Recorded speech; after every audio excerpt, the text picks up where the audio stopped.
Hace 10 años comenzó el conflicto del Donbass y ahora estamos hablando de la guerra en Ucrania. Lo que era una operación de guerra híbrida, guerra en la zona gris, ahora es una verdadera guerra, ya no una operación especial.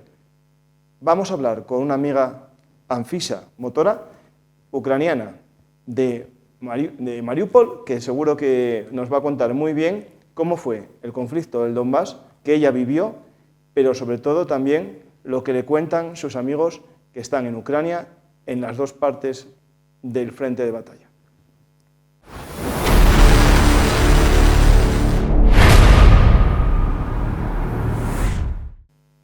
Hola, Anfisa. Hola, Paco. Encantado de que vengas aquí a este lugar de encuentro, que es Juegos de Poder. Por desgracia, siempre hablamos de la guerra como un juego de poderosos, pero sí, en estas partidas los que sufren son los peones. Y tú, como ucraniana de la zona del Donbass... Sí, precisamente me alegro de poder aportar este matiz humano desde la cercanía de mi familia, de mis amigos y de mí misma, porque yo me acuerdo perfectamente, yo viví primeros 17 años de mi vida, casi 18, en Mariupol, luego entré en la Universidad Nacional en Kiev, allí pasé 11 años de mi vida, también maravillosos. También pues, ahí hubo la Revolución Naranja, me tocaron pues, unos procesos muy interesantes. Y yo vi pues, como mi país estaba dividido entre dos vectores, el vector occidental y el vector de toda la vida, digamos, soviético. Lo único que, si miramos atrás, ya han pasado 10 años. Yo aquel entonces era una niña, prácticamente, una adolescente, veinteañera, y la gente que votaba todavía era la gente, digamos, de edad media. Ahora ya son la gente de tercera edad, ¿vale? Y con cada década la parte de la gente, de los ciudadanos ucranianos que miran al occidente, está creciendo. Y bueno, y ahora ya incluidos la gente que se consideraba rusa o prorrusa, siendo ciudadano ucraniano, yo creo que hay poquísimos que todavía insisten en tener relación con el país vecino que nos había invadido. Vamos a hablar de ello en profundidad, vamos a ver qué sucedió en ese 2014, pero sobre todo la evolución del conflicto para los civiles allí en el Donbass, especialmente en una ciudad muy castigada por la guerra, que es Mariupol. Pero antes vamos a hablar un poco de actualidad y tenemos la noticia, ¿no? Esta noticia del atentado el sábado día 22 en un lugar, ¿no? En un city hall, ¿no? Una especie de centro comercial que tenía anexo un auditorio, y allí en un concierto entraron unos hombres armados sembrando el terror aquí en el, creo que... Lo siento. No, tranquila. En el Kroger City Hall. Al principio, como siempre que hay un atentado, todo son especulaciones. La gente habla a veces llevada por sus perjuicios, otros por intereses, acusando de falsa bandera por un lado, otros de que era una acción de Ucrania para dañar a Rusia, pero la realidad que las personas que más o menos analizaban el conflicto con ojos más objetivos veían una mano muy factible de un movimiento yihadista. La realidad es que, sin casi dudas, incluso rompiendo el relato oficial del Kremlin al principio, que decía que huían los detenidos hacia Ucrania porque estaban pagados por Ucrania, la propia filtración de un vídeo por parte del ISIS, grabado en primera persona por los terroristas, muestra quién ordenó y quién pagó a los terroristas. Y de hecho, hasta el propio gobierno ruso tuvo que decir que fue el ISIS, pero añadieron una muletilla abriendo la caja para sus conspiranoides, que es que hay que investigar quién lo pagó. Y eso es el juego que está utilizando el Kremlin todavía para mantener viva la llama de una guerra, un ataque en zona gris, ¿no? de Ucrania. La realidad es que no es así, e incluso el propio Lukashenko, el presidente de Bielorrusia, dice que esos terroristas escapaban para su territorio y viene a decir que él lo hubiese impedido que estuviesen allí por miedo a que le echasen la culpa a él si se hubiesen refugiado en Bielorrusia. Por lo tanto, está claro que no es lo que nos quieren contar algunos. Esta guerra tiene muchas historias que nos quieren contar algunos, y yo creo que voy a dar una pincelada muy rápida a otro suceso que sucede el día 23, que es un ataque a gran escala, con más de 35 misiles a la ciudad de Sebastopol por parte de Ucrania, dañando un cuartel de infantería, también parte del aeropuerto al norte de la ciudad, pero sobre todo atacando un muelle en el que estaban dos barcos Ropucha, de estos que ya hablamos muchas veces, de desembarco anfibio, y también un barco, el Iván Kurs, de guerra electrónica, un barco de inteligencia naval. Pero lo más interesante, y que nos engancha con el programa de hoy especial, es que hubo un tercer barco dañado, que no puedo decir que está hundido porque estaba en dique seco, que es un barco ucraniano, el nombre se me va, Konstantin Olshansky,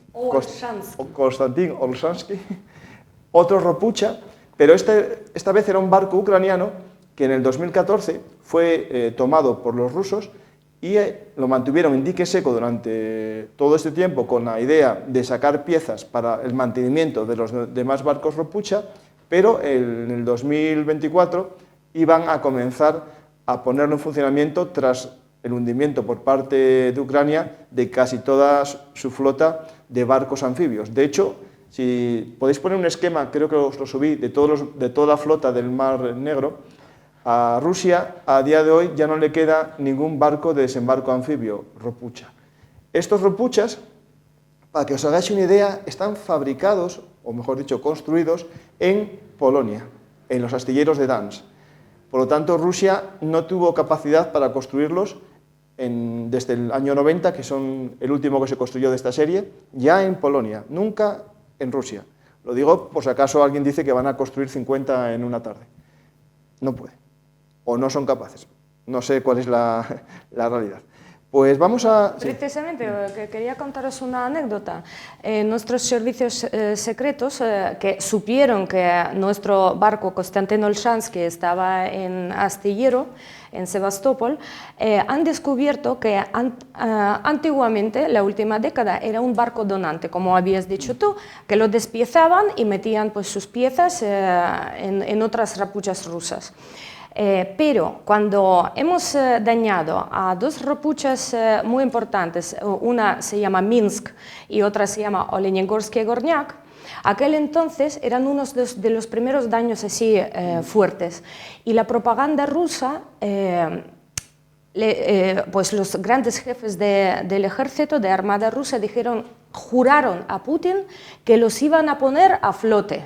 Vale, pues intentaban hacerlo últimos años, pero desgraciadamente para ellos y para nosotros, por suerte, no ha podido ser. Entonces, lo que han querido hacer, y de lo que pues cuentan nuestros agentes secretos, que ellos quisieron renovar al barco Konstantin Olshansky, a ese barco ucraniano que estaba a salvo en Sebastopol, y pintarlo, ponerle el nombre de Minsk o de Olenegorsk y Gornyak. Bueno, menos mal que no se puede clonar, vamos, porque habrían falsificado por dos.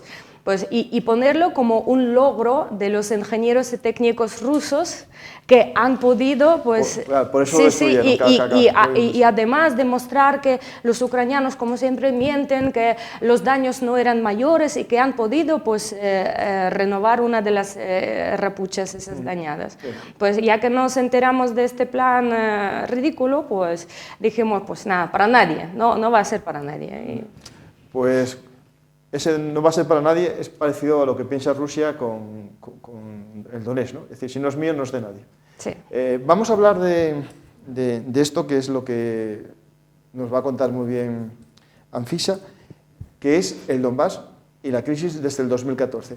Quiero empezar con un dato que es muy manipulado por parte de ciertos comunicadores, geopolíticos, expertos en temas militares, que quieren justificar la invasión rusa de Ucrania basándose en el conflicto del Donbass, diciendo que desde el 2014 había 15.000 muertos civiles en Donetsk por culpa de los bombardeos continuos por parte de Ucrania, y la realidad es que hay 15.000 muertos, pero son 15.000 muertos en todos los años, pero sumando civiles y militares.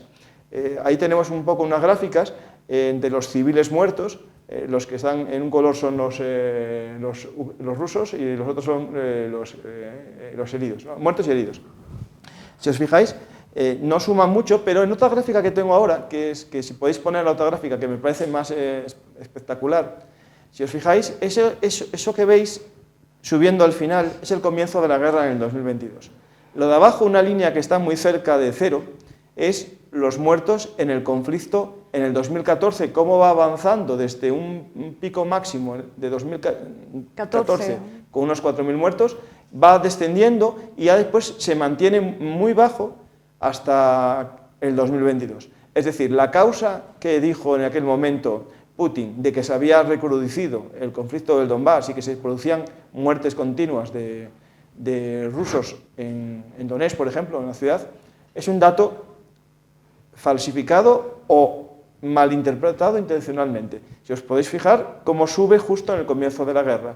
Aparte, hay un personaje que dio la razón a esta gráfica, que es Prigozhin, que dijo que en uno de sus vídeos antes de su Wagnerada, que la guerra la comenzaron por unos intereses que no eran realmente los intereses de Rusia y que se basaban en un dato falso. La guerra era una guerra entre soldados, en los que se disparaban entre los soldados con muy pocas bajas civiles. Por desgracia, los muertos siempre existen en las guerras, los muertos civiles también, pero yo os voy a dar unos datos que saqué de una página de las Naciones Unidas y de la OCDE, que son 14.000 bajas en el conflicto desde el 2014 al 2022. Bajas mortales, ¿vale? Muertos. Civiles, 3.393 de ambos lados de la guerra, ucranianos de ambos lados. Del ejército ucraniano y voluntarios de Ucrania, 4.641. De milicianos de Donetsk y Lugansk, 5.772. Y fuerzas del ejército ruso, desde el 2014, entre 400 o 500.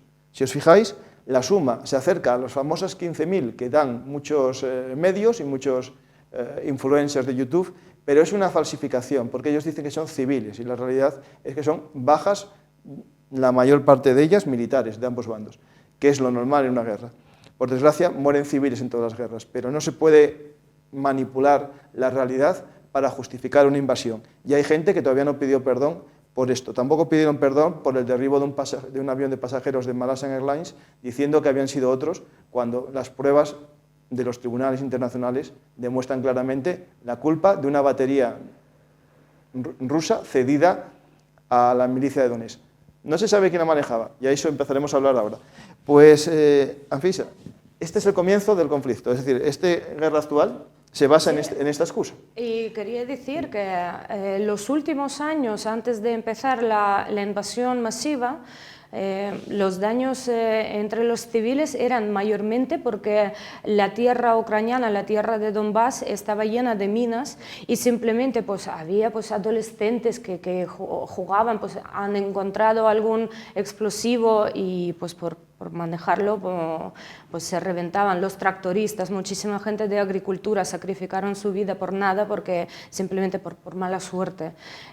Últimas bajas en el año 2021, que me parece que eran 20 bajas civiles, todas eran a la base de explosión sobre las minas. Es que de hecho hay una gráfica que no imprimí, que era sobre muertos con minas, y eran eso, unos números que sumándolos y llegan a... Que digamos que la gente no se murió de un bombardeo intencionado, no se murió por un tiroteo. Esto no era, digamos, no era el contexto bélico, sí, era pues ya el eco bélico, digamos, que en el 2014, la herencia. Claro, en 2014-2015 sí hubo combates con fuego artillero, pero a partir de ahí se fue descendiendo, sí. Y de vez en cuando había algún combate a pequeña escala, pero los muertos, es lo que comentas, es decir, las minas, que es lo que yo vi en varias gráficas de muertes por minas. Pero lo importante es cómo se manipula ese dato para justificar la operación especial que tiene como objetivo, por un lado, anexionarse un territorio, aunque ellos llamaban liberar, y por otro, acabar con el gobierno de Ucrania, ¿no? Es básicamente los dos objetivos que tenían. Se aprovecharon de que Ucrania, aquel entonces, después de la último Maidán, estaba formando el gobierno y realmente pues, estábamos decapitados, no había jefes de ministerios, no había jefes de ningún pues, departamento militar, y entonces nadie se tomó la iniciativa y la responsabilidad para dar una orden. Porque los chicos ucranianos, los militares, los defensores de Crimea, especialmente pues, la Brigada 36, que luego defendió a Mariupol, ellos habrían estado allí defendiendo la península, pero no hubo, estaban en el limbo, no les decían ni sí ni no. Y ya que ya empezaron pues, con las matanzas, a pesar de que han entrado y se llamaban la gente con buenos modales, así se llamaban, gente de buenos modales, o los hombrecillos verdes, sí, sí, pero asimismo se llamaban gente con buenos modales, porque como que vinieron, tocaron la puerta y preguntaron si podían entrar, aunque nadie les respondió, pero entraron. El equipo de Girkin, o Strelkov, como queráis, primero pues, intervino en Crimea, eran aquellos hombrecillos verdes, y luego pues, pasaron, por cierto, que allí no está claro, esa página de historia todavía no está escrita, porque Girkin, siendo muy ambicioso, decía que era su mérito propio, que él ha tomado la decisión de avanzar a Donbass. Aquel entonces han tomado una localidad de Sloviansk, que es una localidad, no es una ciudad grande, es una ciudad mediana, unos 50.000 habitantes por ahí, pero es muy importante. La ciudad de Sloviansk pues, tiene su industria, es una ciudad próspera y tal. Entonces ahí establecieron su primer cuartel y eran 4 gatos raros junto con algunos traidores. Y gran parte de ellos rusos. Sí, claro. Claro, esto es importante decirlo, claro, que venían de Rusia y que no eran ucranianos. Primero, era el grupo armado de Strelkov-Girkin que bajaron desde Crimea, prácticamente pues, han hecho un ataque relámpago a Sloviansk. Allí, ¿quién los apoyó? Ahí entraron desde Rusia. Desde Crimea. ¿Ah? Han seguido, digamos, su misión oficial dada por Kremlin era anexionar Crimea, ¿vale? Ayudar a establecer ahí el dominio ruso. Pero Girkin-Strelkov con su brigada pues, han decidido avanzar. Aunque yo creo que Kremlin aquel entonces no tenía la intención oficial de anexionar a Donbass. Sí, pero esto ha sido un acúmulo de circunstancias y han visto pues, que han podido, especialmente gracias a unos que otros traidores en las fuerzas de Ucrania, no tanto en las fuerzas militares, sino de cuerpo de policía. Especialmente nuestro SBU, que es como FSB ruso, pues ahí siempre había un buen porcentaje de topos puestos por Kremlin. Claro, no, que venían de la época soviética, seguro. Sí, y jóvenes incluso. Hay un tal Khodakovsky, que es el jefe de todas las estructuras de fuerza en la DNR, en la República de Donetsk. Pues este era jefe de SBU en la región. Y es un chico, hay que reconocerlo, es una persona muy inteligente, muy astuta y muy cruel. Y este era, digamos, portador de Ruski Mir y se unió encantado a toda esta movida. Gracias a él han podido asaltar el cuartel de policía en Donetsk. Donetsk estaba muy bien protegida. Si no les hubieran abierto la puerta desde dentro, no podrían. Pues ahí hubo una operación improvisada, pero apoyada por algunos traidores y también pues, por llamados marginales de la región de Rostov, los cosacos rusos, como siempre, los ultras de fútbol son tanto, ¿sabes? Que sí, porque solo se habla de los ultras ucranianos, pero no de los rusos. Sí, es que hay que decirlo. Sí. Igual que los nuestros son los primeros que se convocaron para defender nuestra tierra.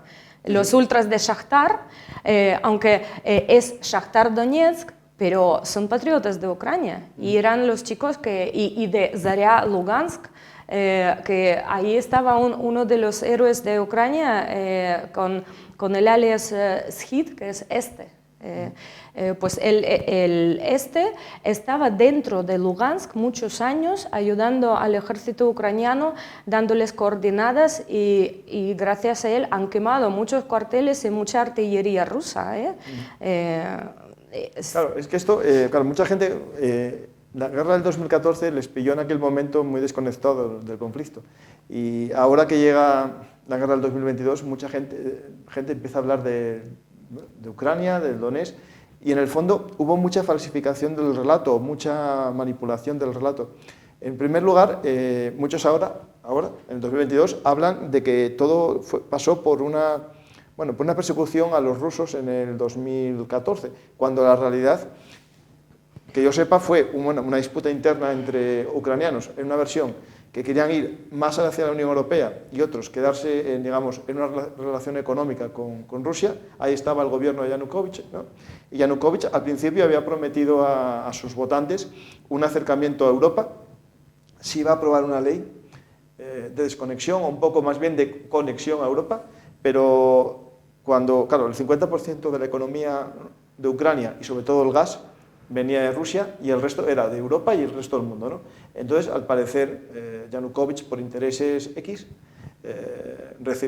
obedeció una orden de Rusia, ¿no?, de Kremlin, de que frenase, ¿no?, ese proceso de unificación con Europa y se quedase, volviese bajo los brazos rusos, ¿no? Y eso fue lo que comenzó el proceso conocido como el Euromaidán, ¿no? Lo digo porque mucha gente nos pilla un poco esto fuera de mano y claro, ese proceso de Euromaidán, muchos lo llaman un golpe de Estado. Cuando, realmente fue una revuelta, eso es cierto, fue una revuelta popular, pero golpe de Estado tal no fue, desde mi punto de vista. Es decir, sí, fue algo que yo en España a lo mejor no me gustaría que se hiciese, ¿no? No sé, romper el orden público, hacer acampadas, que gente, como siempre, ultras. Es lo de menos, las acampadas. No, pero las hay, aquí en España tuvimos parecido. Lo que ellos llaman un golpe de Estado es que se quitó de gobierno a Yanukovych, pero realmente, si nos ponemos en sentido estricto, él abandonó el país. Exactamente, huyó. Nadie, no era la Revolución Francesa, no le decapitaron en la plaza central de Kiev. Realmente él y sus mano derecha, Azarov, el viceprimer ministro, huyeron a Rusia. Han abandonado totalmente el país. Y ahí el Parlamento en un vacío de poder. De hecho, en el Parlamento el partido de regiones, se llamaba el Partido Azul, el que se apoyaba a Yanukovych en sus diputados, nadie les perseguía y siguieron su trabajo, los que quisieron. Por supuesto, porque sabían que con el cambio de gobierno van a perseguirlos por los crímenes, primero por los crímenes de corrupción, porque era un clan de oligarcas prorrusos y hasta rusos, algunos de ellos tenían pasaportes rusos, y que al cambiar el poder pues les iban a mandar a la cárcel. Y después el Parlamento tuvo que buscar una forma de cambiar al presidente por abandono y se hizo una votación dentro del Parlamento y le nombraron un nuevo presidente, ¿no?, temporal. Y ahí fue cuando estalla primero los hombres verdes en Crimea y después en el Donbass, con esto que comentas, que es muy interesante porque es algo que yo leí en varios libros, que no estaba mejor preparado por el Kremlin, sino que el Kremlin se aprovechó. Exactamente, pero inmediatamente. Sí. Yo estoy segura que los rusos no se puede subestimarlos. Es la gente muy preparada y son herederos de la Unión Soviética en todos los sentidos. Y lo mejor que tienen es la propaganda y la estructura, la nomenclatura y el sistema de fuerzas internas, de represión y también de estrategia de atacar en diferentes puntos del mundo, especialmente a los vecinos. Yo creo que estos planes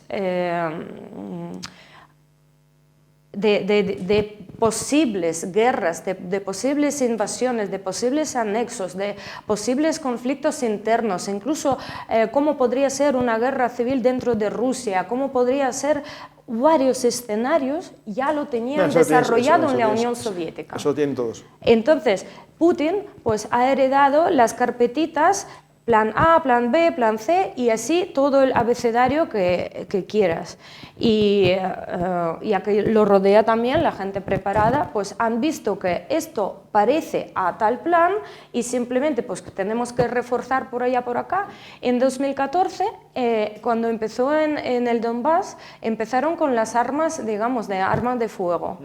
Pero en unos pocos meses ya habían tenido artillería, ya habían tenido el sistema Buk, ya habían tenido tanques, ya habían tenido de todo. Es cuando entra a hacer esa misión, en parte la Wagner, con soldados experimentados, y también posteriormente el propio ejército ruso va mandando unidades sin emblemas para que hagan rotaciones en Ucrania. De ahí vienen los 400 muertos del ejército ruso, porque estaban.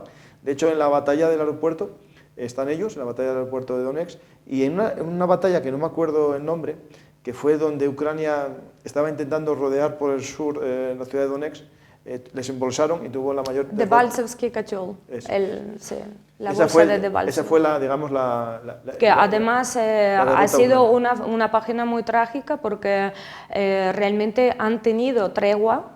Han conseguido tregua entre los dos ejércitos y nos propusieron el corredor verde.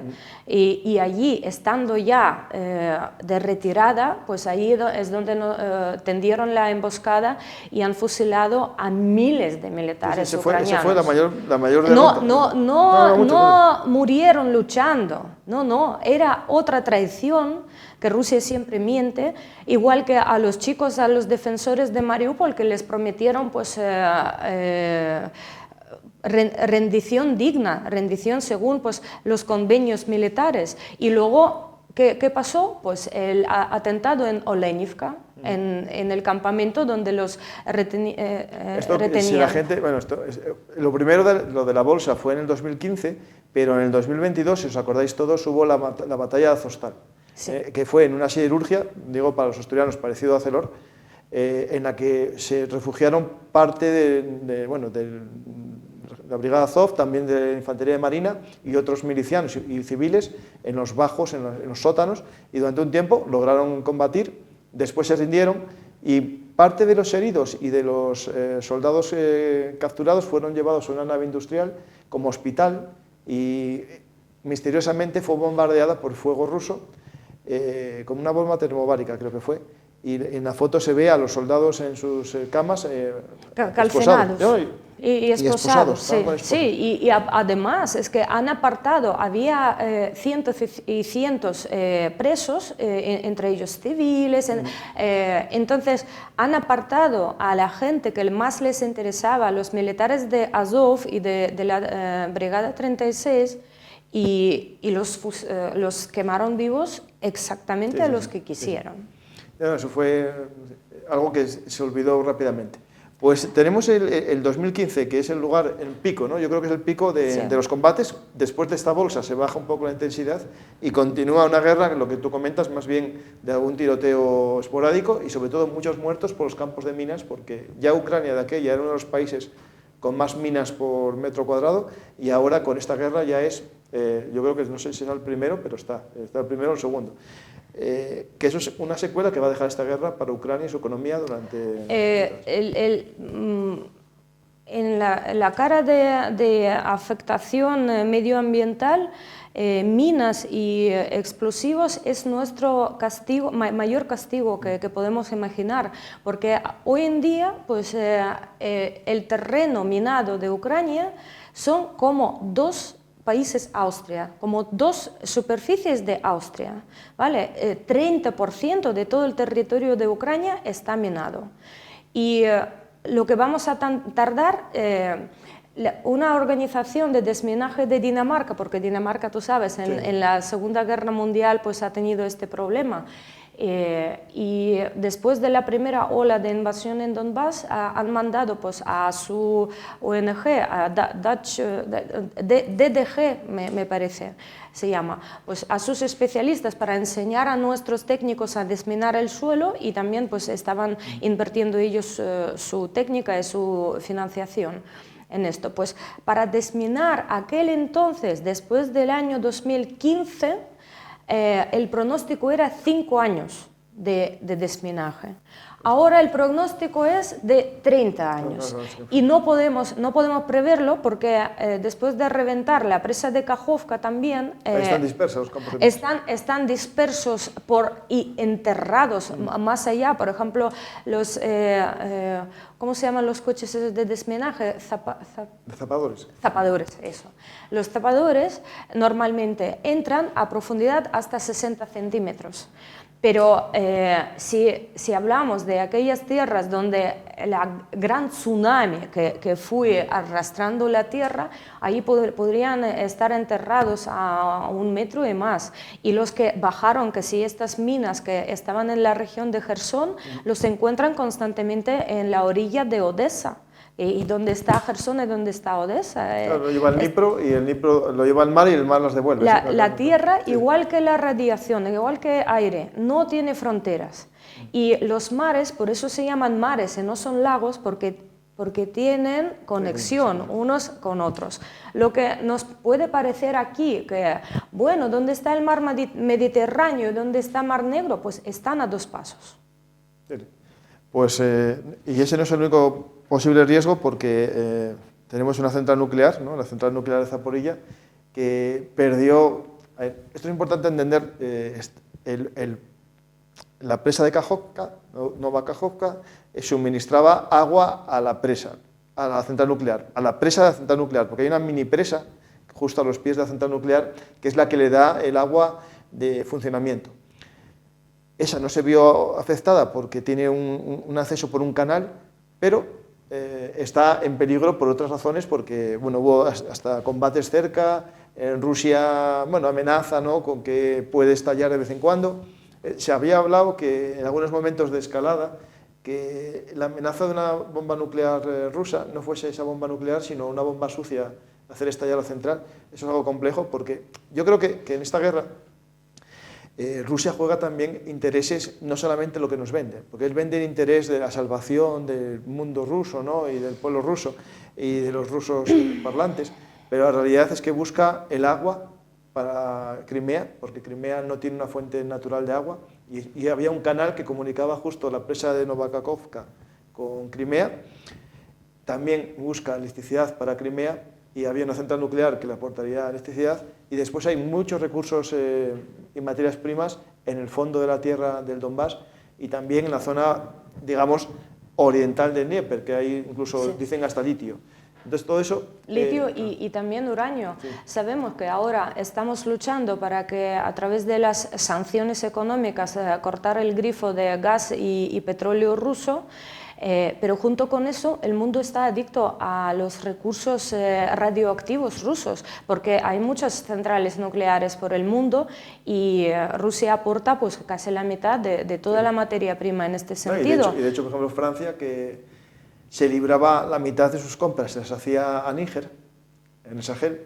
Ahora, con la participación de Rusia en los golpes de Estado que hubo allí, ahora Francia no tiene acceso a ese uranio. Ahora entendéis a Macron en su enfado. Sí, no solo por eso, pero también. Pero en la región de Dnipro hay minas con uranio y plutonio en Ucrania, así que valdrían por lo menos para cubrir todas las necesidades europeas. Claro. Lo que pasa es que hay que invertir en desarrollar pues, la fabricación y ya está. ¿No? ¿No? Es que sí. Y, por ejemplo, eso serían las razones, ¿no? Pero después está la razón, digamos, nacionalista, ¿no? Esa búsqueda del Ruski Mir, ¿no? Y más ¿Qué que es eso nada, del Ruski Mir? Para que la gente... Ruski Mir, lo que es Ruski Mir. Nos culpan muchas veces en el nazismo ucraniano, que no neonazismo. Pues os aseguro que miréis mejor por otro lado, porque para ellos Donbass, por ejemplo, o sureste de Ucrania, o toda Ucrania, lo primero es el recurso humano. Ellos lo que quieren es robar no solo recursos de la tierra a los humanos como si fueran alienígenas, llevarlos, y lo que están haciendo, porque estamos denunciando la desaparición de 20.000 niños ucranianos. Por eso, no, es importante que por eso Putin está en el Tribunal Internacional de la Haya por el secuestro de niños. Sí, aquí es importante explicar que 20.000 niños son los que tienen todavía familia en la parte ucraniana, en la parte soberana ucraniana, y los que les están buscando. A lo mejor es un niño cuyos padres fallecieron en Mariupol, imagínate, y su abuela, porque hay casos de estos, su abuela está en otra región, en el norte de Ucrania, pero a este niño lo cogieron, lo evacuaron al terreno ruso y se perdió, ¿vale? No, pero la abuela sigue Ahí hay dos cosas, se perdió de una manera, digamos, que lo meten en un colegio interno en Rusia, o también hay otra fase, que es la adopción por parte de gente rusa de ese niño. Y les borran la identidad. No, les borran totalmente la identidad y deja de ser, pues, que son los niños pequeños. Estos 20.000, esos son niños cuyos familiares están en la búsqueda activa, los que luchan por ellos a muerte.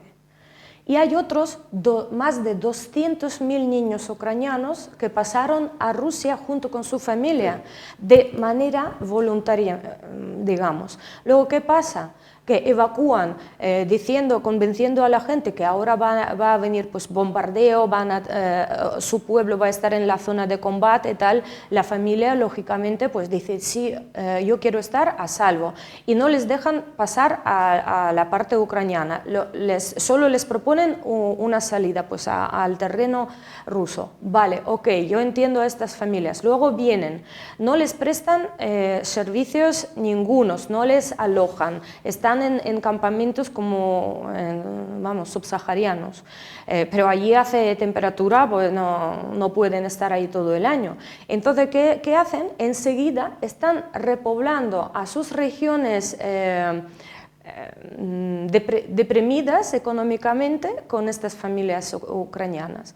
Murmansk, Khabarovsk, toda, Siberia profunda, pues por allí. Claro, esto que estamos hablando, que es el proceso que unos llaman de rusificación, ya hace no sé cuántos programas os comenté que para mí la causa de esta guerra es justo lo que acabas de decir, es el recurso humano, más importante que el recurso material. Rusia tiene un problema muy grave, primero, de demografía, también como muchos países europeos, pero con un hándicap que yo creo que es mayor, que es un nacionalismo. Es decir, ellos no quieren mantener la balanza de población con población de los TAM, por ejemplo. Y justo estos días se está viendo un pico en el odio a los emigrantes de los TAM, en especial por el atentado del sábado por parte de un tayiko. Están comenzando expulsiones e incluso hay un debate en Rusia de quitar el visado, de exigir, mejor dicho, visado de entrada a los países TAM. Y hay una lucha interna ahí, porque claro, ¿qué pasó? Que ellos tienen mucha población rusa también, de origen ruso, en Kazajistán, por ejemplo, y sería limitarles el acceso. Ahí yo veo una herramienta que van a hacer, y podemos hoy escribirlo en FISA, que es que van a hacer lo siguiente. En Kazajistán, si les exigen visado, van a dar pasaportes a los de origen ruso, como hicieron en el Donetsk y Lugansk previo a esto, o como hicieron en Georgia y en todos los lugares, o en Estonia, que también los ofrecen. Ellos tienen su política de, previamente a una fase de invasión o una fase de conflicto, dan pasaporte ruso a la población y así ganan una quinta columna muy potente en ese territorio. Y Kazajistán, la zona norte completamente, es de población rusa. Si exigen visado a los kazajos, ya verás cómo van a empezar a dar pasaportes a todos. Yo seriamente me preocuparía estando en el lugar de los kazajos, porque últimamente la propaganda rusa está levantando una ola de odio hacia este país, y eso a pesar de que les están ayudando económicamente, porque es su puerta trasera para evitar las sanciones europeas e internacionales. Pero los rusos, es importante entender, son muy soberbios. Ellos nunca agradecen ningún apoyo por parte de los vecinos, aunque les ayude Turquía, aunque les ayude Kazajistán, para ellos siempre van a ser churka. Churka es un término ruso para despreciar a la gente de Cáucaso, a la gente musulmana, a la gente, los llaman hasta negros y eso. Nunca van a agradecerles los favores. Sin embargo, pues les exigen máximo respeto y máxima obediencia, incluso admiración. Y en Kazajistán, pues últimamente hay unos movimientos de nacionalismo sano, digamos, de marcar la frontera, gracias, por cierto, al idioma, porque el idioma es un marker que dice yo estoy aquí, yo estoy allá. Entonces ahora pues está pasando que la gente joven de Kazajistán se empeña en estudiar su propia cultura, su propio idioma, tienen un renacimiento nacional para marcar... Pero ahí van a tener, yo creo que la capital actual se llama Astana, por el hecho de que la antigua capital, que no me acuerdo el nombre, es de mayoría de gente rusoparlante. Entonces yo me huelo que va a haber algo parecido, eso, que puede haber un intento de secesión del norte de... yo te digo que no me sorprendería porque Moldavia y Kazajistán, estos son los próximos. Mira, tengo una noticia interesante de Moldavia. Moldavia, el Parlamento había intentado, había suspendido un partido político prorruso y el Tribunal Constitucional de Moldavia considera que es ilegal esa prohibición, pero lo interesante es que existe un partido prorruso que intenta romper a Moldavia. No, ya la tiene rota, porque le quitó Transnistria, pero ahora en la propia Moldavia generar una lucha interna entre los moldavos, ¿no? Pues eso es algo que tenemos que estar atentos, que es otra parte de la guerra, esta guerra que hoy dijo Borrell en un discurso, y no quiero meter la pata, que esta guerra no es solo por Ucrania, hay más problemas, más intereses en este conflicto. Lo de Ruski Mir, volviendo a lo que es este fenómeno. Por supuesto, se apoyan, lo primero, en la cultura rusa, ¿vale? Sigue, explícalo. En la unión por el contexto cultural. Pero también rusos pretendían mostrar como que ellos son modelo de una sociedad próspera y engañaron así a la gente. Por ejemplo, si vemos ahora las estadísticas de los salarios en Crimea, la gente está muy descontenta porque no llegan ni a mitad de lo que ganan la misma profesión, médico por ejemplo, lo que ganan su colega en Moscú o en Rostov.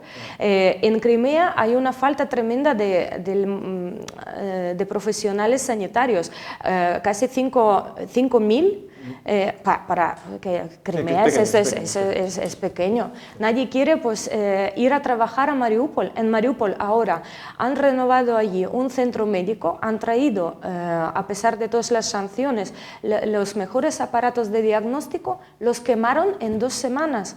No hay gente, no hay gente de FP que pueda mantener claro, porque esto. El que puede en un Ruski se va a Moscú, a San Petersburgo, claro. No, ni especialistas jóvenes, ni pensionistas, ni nadie quiere ir a trabajar en estas zonas ocupadas.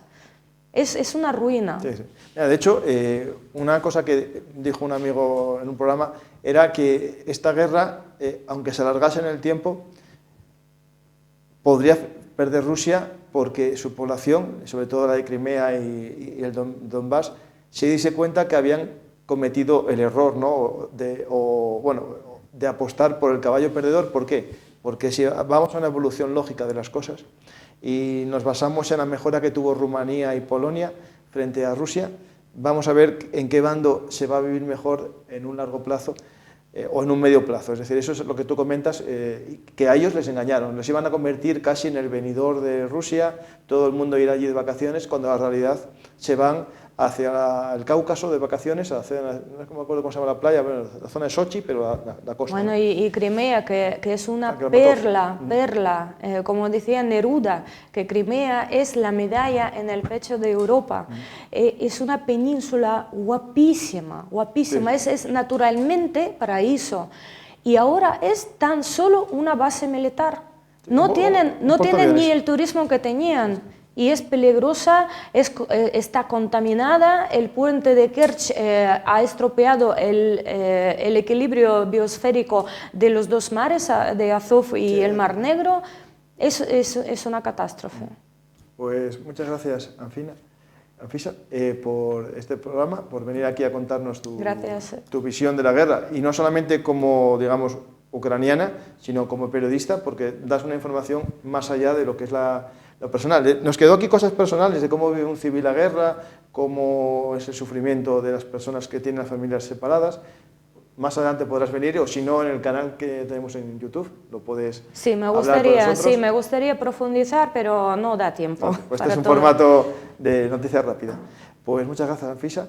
Motora, acordaros de ella, podéis buscarla en redes sociales para seguir sus publicaciones. Os agradezco porque sigáis vuestra atención y vuestro apoyo a mi país. Es muy importante. Gracias. Hay guerras que hay que luchar, aunque solo sea de esta trinchera de la comunicación. Yo no lo hago, sabes que no, yo soy un simple profesor de provincias, de aquí de Asturias, pero creo que hay unas causas justas para luchar, y esta causa es muy importante porque no solamente es Ucrania, sino todos los países que creemos en la democracia y en la libertad, contra el autoritarismo. Lo dije muchas veces y cada vez lo tengo más claro. Hoy, por desgracia, hay una encuesta que dice que aquí en España el 40% de los jóvenes admiran a la autoridad, al régimen autoritario frente a la democracia. La pregunta es, ¿qué hemos hecho tan mal en Europa para que nuestros jóvenes prefieran la dictadura a la libertad? A lo mejor les dimos mensajes bastante absurdos de lo que es la libertad. Ya decía uno aquel, no confundas la libertad con el libertinaje, y el problema es que la juventud parece que les hicimos confundir las dos cosas y ahora no quieren la libertad.